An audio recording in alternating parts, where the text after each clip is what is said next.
Nous sommes en 1513 en Toscane, dans un petit village. À l'auberge, des paysans disputent une partie de cartes. Ils font un bruit infernal. Ils s'amusent, ils se moquent les uns des autres.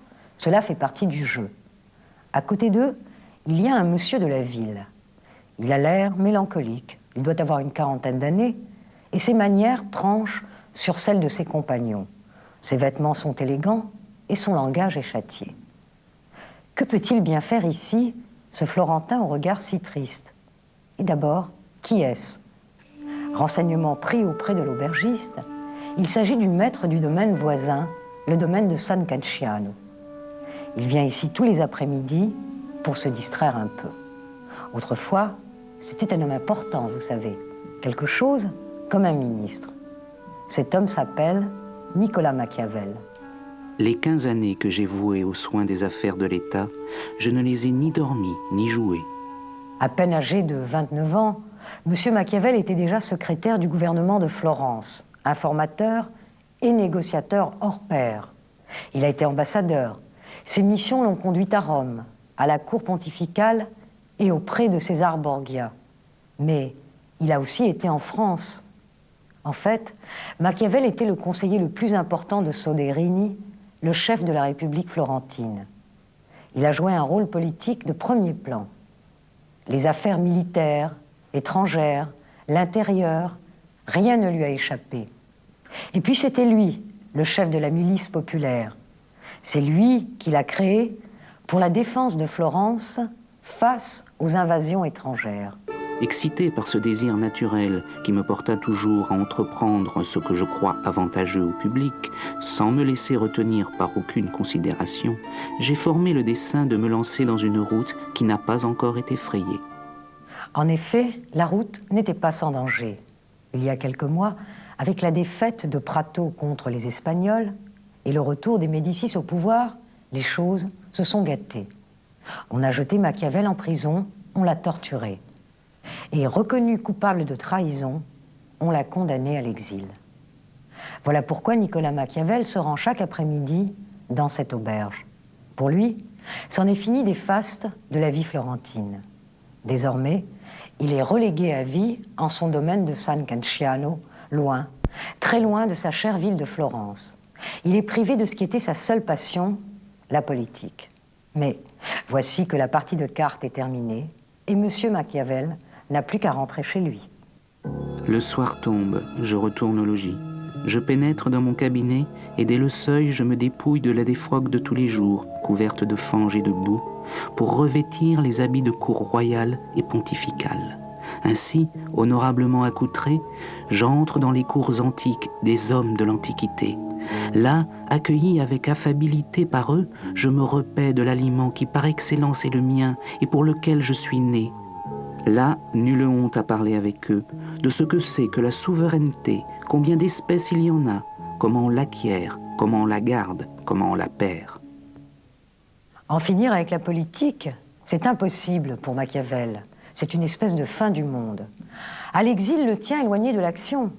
Qu'à cela ne tienne, il lui reste la pensée et l'écriture. Voilà, c'est décidé. Nicolas Machiavel va écrire. Il s'attelle à un livre intitulé « Le Prince ». Avec ce livre, le sait-il, Machiavel est le premier à penser la politique sans se référer à un ordre religieux. Dans la chrétienté, la notion de pouvoir, donc de puissance, était inséparable de la notion de toute puissance divine. Dieu était souverain. Machiavel opère une distinction radicale entre la puissance divine et le pouvoir du prince. Avant lui, la politique n'était pas un métier. Après lui, elle va devenir un art. Ce qui caractérise Machiavel en tant que philosophe, c'est que ses analyses n'ont qu'un seul but, la pratique. Et c'est en se situant très clairement dans le cadre toscan qu'il se met au travail. L'exemple de la Toscane peut servir de preuve à ce que j'avance. À cette époque, nous sommes au début de la Renaissance, l'Italie n'est pas encore un pays unifié. C'est plutôt une constellation de villes plus ou moins riches, chacune se consacrant à une activité particulière. Des villes généralement gouvernées par une famille princière. Ainsi, à Florence, ce sont les Médicis. Sous leur règne, Florence est une ville prospère et flamboyante. Machiavel est le contemporain de Michel-Ange, de Léonard de Vinci, de Botticelli. Mais les Médicis, comme les autres princes, n'ont qu'un seul but, leur profit personnel et une seule passion, leurs querelles internes. Les Florentins sont donc soumis à des hommes qui se moquent bien de l'avenir et de la dignité de leur ville. Ainsi Florence, tombée de plus en plus dans l'abaissement et dans l'abjection. L'Église, quant à elle, est en pleine décadence. Les papes se comportent comme tous les princes de l'époque. Ils sont débauchés, assassins, ils passent leur temps à guerroyer dans la péninsule contre les armées françaises, espagnoles ou turques, qui prennent l'Italie pour un champ de bataille. Ainsi l'Église, n'ayant jamais été assez forte pour pouvoir occuper toute l'Italie, et n'ayant pas permis qu'un autre s'en emparât, est cause que cette contrée n'a pu se réunir sous un seul chef, et qu'elle est demeurée asservie à plusieurs princes ou seigneurs. Les deux piliers du Moyen-Âge, la féodalité et la chrétienté, sont usés. Ils ne répondent plus aux besoins de l'époque. Pendant ce temps, la Terre tourne. C'est que c'est le temps des grandes découvertes. Christophe Colomb découvre l'Amérique, et Copernic, bientôt, osera affirmer que la Terre tourne autour du Soleil. Bref, pour Machiavel, en politique aussi, il faut découvrir, il faut inventer autre chose. Et pour inventer l'avenir, il faut commencer par regarder derrière soi. Lorsqu'il s'est agi d'asseoir l'ordre dans une république, de maintenir les États, de gouverner les royaumes, de régler les armées, d'administrer la guerre, de rendre la justice aux sujets, on n'a encore vu ni prince, ni république, ni capitaine, ni citoyen s'appuyer de l'exemple de l'Antiquité. L'histoire, au temps de Machiavel, c'est une multiplicité de récits, plus ou moins romancés, des grands événements du passé. Il en résulte que ceux qui lisent se bornent au plaisir de voir passer sous leurs yeux cette foule d'événements qu'elle dépeint sans jamais songer à les imiter, jugeant cette imitation non seulement difficile, mais même impossible, comme si le ciel, le soleil, les éléments, les hommes n'étaient plus les mêmes qu'autrefois. Machiavel est persuadé qu'en étudiant les anciens, on peut trouver des idées pour sauver l'Italie du marasme. Bien sûr, Machiavel s'appuie également sur sa propre expérience politique. Son passé politique, il ne peut pas l'oublier, il ne peut pas y renoncer. C'est comme un chagrin d'amour. Voyez le nombre d'heures qu'il consacre à écrire des lettres obséquieuses au gouvernement de Laurent II pour quémander un poste, pour revenir à la cour de Florence. Mais les propositions tardant à venir, Machiavel a tout le temps, et même davantage, nécessaire pour élaborer sa philosophie de l'État. Son idée de départ, c'est que l'État et les lois sont nécessaires à l'homme, car celui-ci est fondamentalement mauvais. Tous les écrivains qui se sont occupés de législation s'accordent à dire que quiconque veut fonder un État et lui donner des lois doit supposer d'avance les hommes méchants et toujours prêts à déployer ce caractère de méchanceté toutes les fois qu'ils en trouveront l'occasion. Entendons-nous bien, Machiavel ne porte pas de jugement sur la nature humaine en général, mais il pose le principe de toute action politique. Deux postulats. Se comporter toujours comme si l'homme était foncièrement mauvais. Et il n'y a pas de morale là où il n'y a pas d'État. Alors que faire ? Machiavel pense que seul un homme d'exception peut établir l'État, éloigner les nobles corrompus et mener la guerre aux armées étrangères.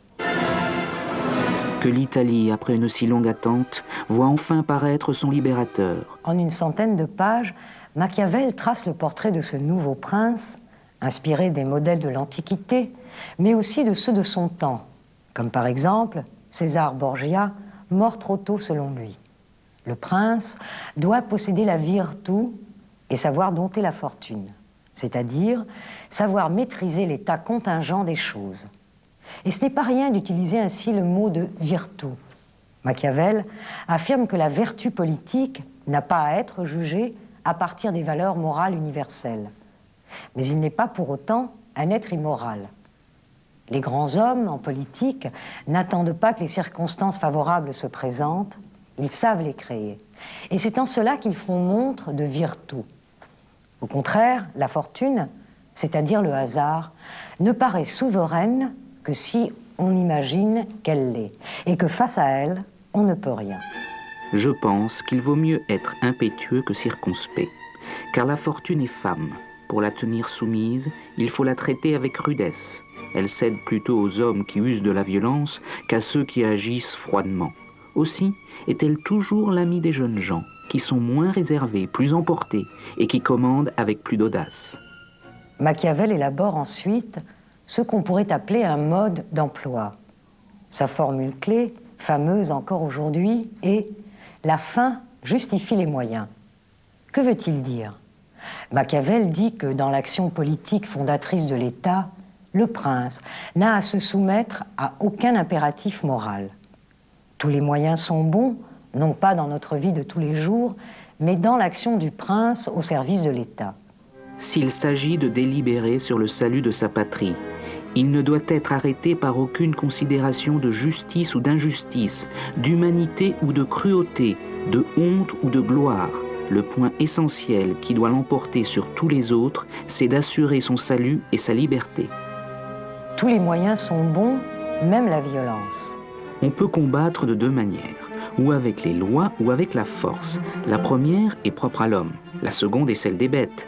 Mais comme souvent celle-là ne suffit point, on est obligé de recourir à l'autre. Il faut donc qu'un prince sache agir à propos, et en bête et en homme.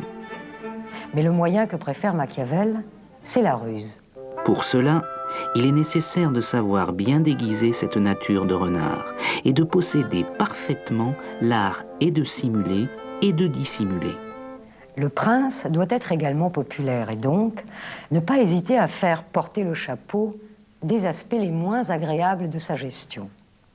Dans l'esprit de Machiavel, le soutien populaire apporté au prince est la meilleure des garanties pour la pérennité de son pouvoir, donc pour la paix civile.